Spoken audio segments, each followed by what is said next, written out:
Ok, je te touche sur le cou, d'accord? Ok, ok. Yes, baby, yes. Aww.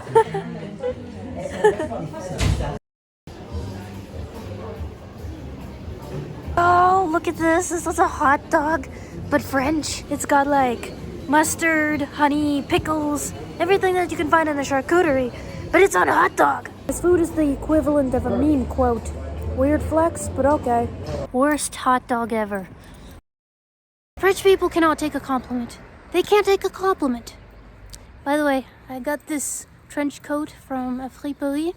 I think I'm rocking it pretty well if I say so myself. Me and my friend, I met her previously at Bordeaux. She's from Toulouse, so I met her in Toulouse. So we were both walking down the street, and there was this really gorgeously styled lady. She was like wearing this big, beautiful fur coat and like with the boot cut jeans and like the boots. As she was passing us, I say in French like, "Oh, I really like your style, mademoiselle," because mademoiselle purportedly denotes a young-looking, beautiful lady. Okay. At least that's what I understand of the French language. And the lady, on passing, responds to me saying something like, "Oh, thanks, but actually I'm not a mademoiselle," in this sort of sarcastic tone of voice. So her point was kind of like, "Thanks, but I'm not a little girl." But here's the conundrum about the French language, right? So I heard that calling someone mademoiselle is more politer than madame, because calling someone mademoiselle implies that you think they're beautiful and, you know, and young looking, whereas madame differs more to like an older looking lady. So I thought that it was a cultural norm to call people mademoiselle rather than madame. Well, my friend and I discussed it, and we inferred that she probably wanted to be called madame because madame makes one look more like a older married woman rather than, you know, just another little girl, little gamine. So here's the conundrum. In some senses, it's a compliment to be called a mademoiselle, and in other contexts, it's kind of an insult. So I don't really know what to call people, a madame or a mademoiselle. My bike, I love my bike. This is the bike I take to get my pain au chocolat every morning. Then me and my friend were passing along the road again, and there was this biker. I think he caught us talking in English or something, because he shouted like, "Move!" in French. And my friend said in French, like, "Yeah, be nice." And then he shouted another insult at us. So now obviously rudeness is not exclusive to Toulouse. I've had a friend visit here recently, and he told me about an experience he had with a rude boulangerie owner, and then I was like, I know which one you're talking about. It was one of those other ones that I don't go to that's across the street. Yeah, they can be rude.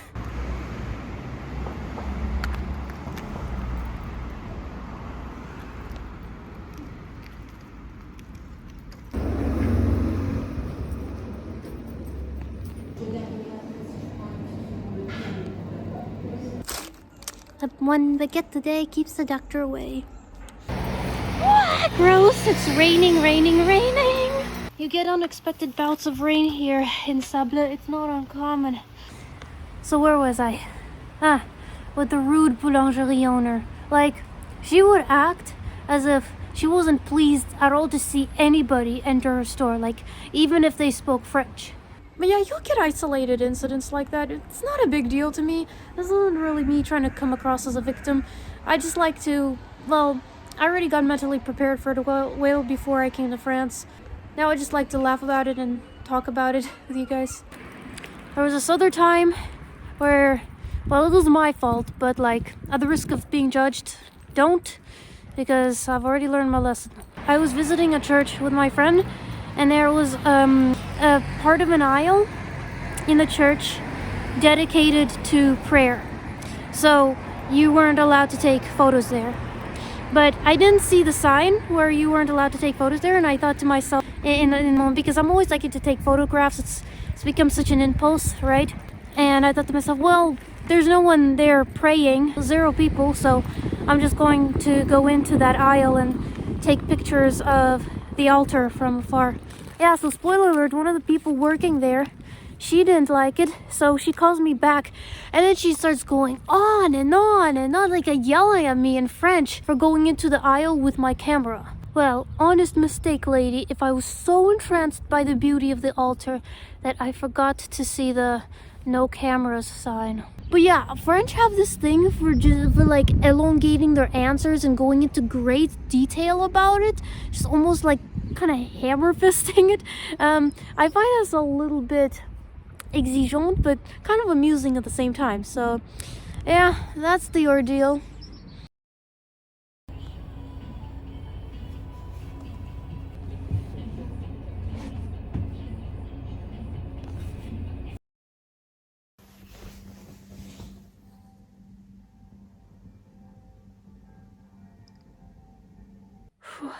We made it. Yesterday was a little stressful to get here, but we made it. Headed up to Verdun right now because that was my priority location that I wanted to visit. You know, when the taxi guy brought me here, he showed me on the off-beaten path some little trenches on the side of the road, and I was like, oh my god, that's amazing. Not amazing, but but it's really fascinating. It's like this entire land is a site all on its own. And I think this is where they stuck out their machine guns through the slits. I don't even have to go in, but just coming by the air that's wafting through here, it's really cold. Look, you can even see the icicles. Think about how cold it was during the winter.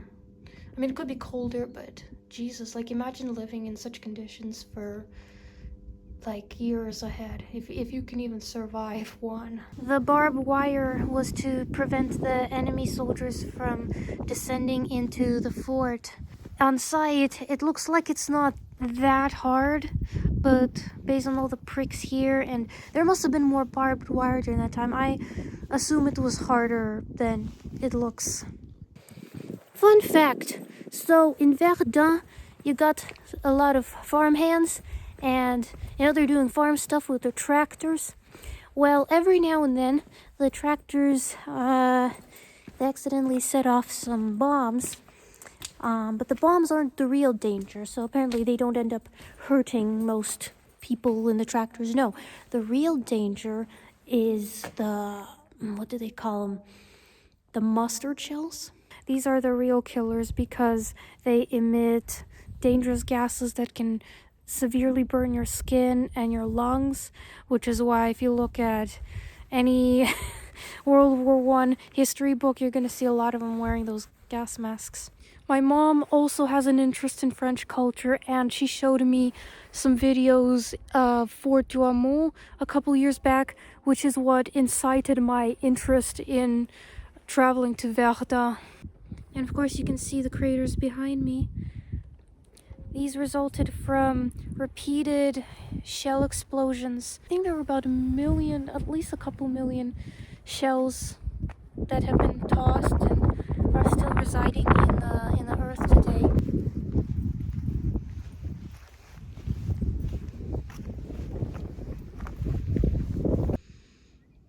You know, this looks like the remnants of a rather traumatic past in France's last century. Wow. Here you have a simultaneous observation turret and artillery embrasure, so you could observe your enemies from on high and get to shoot at them without getting shot at back.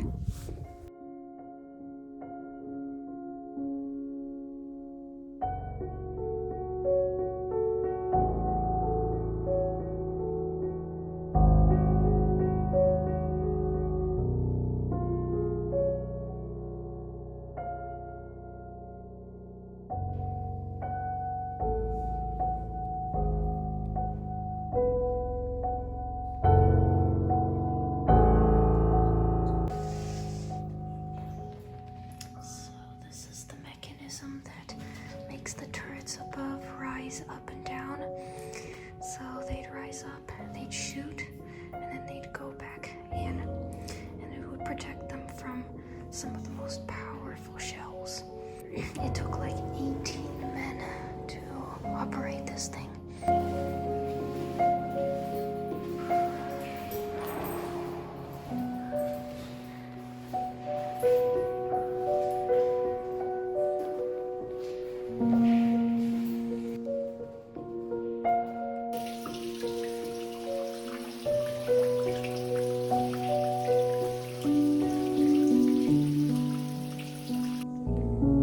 The ossuary. I refrained from filming inside of the ossuary because number one, out of respect for the soldiers, and number two, even if I wanted to do it, it would be forbidden. So, I mean, I can tell you, outside the ossuary, there are windows from which you can see, through which you can see the bones, some of the bones of fallen soldiers. And obviously I didn't film that either because, you know, respect for the dead. But inside the ossuary, you will see the names of some known soldiers and figures during the war engraved in the walls and in the ceiling. And then you can also ascend the very top at the tower. And that gives you a better vantage point of all the graves that are lining the field. Albert, Louis, Rochette, Antoine, Blache, Rémy, Pierre, Rivière, Antoine, Pion, Pierre, Etienne. Such beautiful names, my God.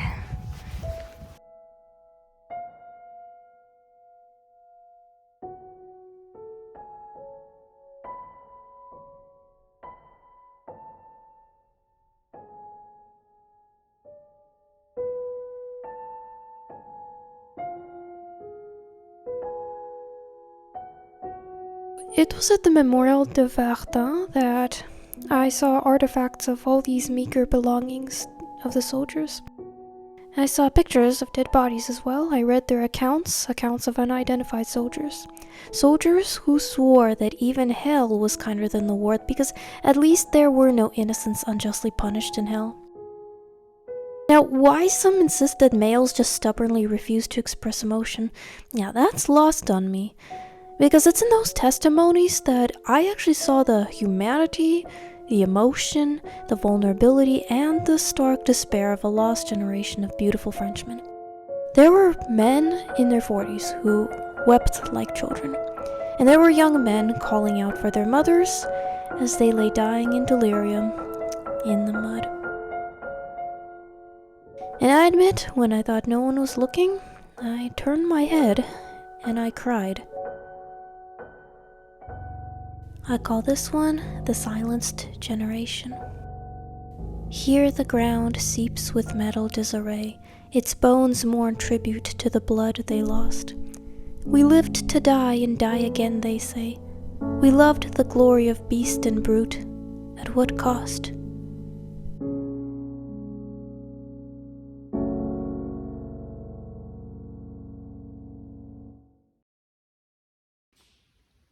I just don't think that I'm gonna take one look at this and not instinctively run for cover. I'm walking on the Sentier de Douarnenez. The place itself is supposed to be generally safe, I think, but like if you deviate, you might find some ordnance or some unexploded shells or something like. Because there have been reportedly visitors that have seen some of that stuff along the way. Walking here makes me a little nervous, granted. Look at the forestry. After all these years, it lives. You got those little stone slabs here sticking out of the earth. You wonder what they were meant for. I can't. Y'all, I just chickened out and decided not to continue going on that road after all. I'm still scared of those bombs, man. Damn bombs. Even on the trail, I'm still scared that I could step on something and oh la la, it's gonna end. It's not gonna be fun. That's for sure. I've heard quite a lot about raw milk. Some people say that because it's unpasteurized, there are a lot of parasites that you can get sick from. Well, my mom says that the fear is completely overblown. I'm not worried about the deadly parasites though. I'm more worried that this could upset my stomach because I do have a sensitive stomach. It tastes like milk. Well, I'm getting over a cold, so maybe my sense of taste and smell is not optimal. However, it tastes and it feels a little more lightweight than the pasteurized milk. It has a little more flavor too, I think. Again, I don't know. Yeah, it's creamy, it's lightweight, and it's even a little sweet. Not bad. Oh, the taste really sticks out on the roof of your mouth. If something has happened to me, then I will update you in the next segment. But if it doesn't, well, everything's gone good.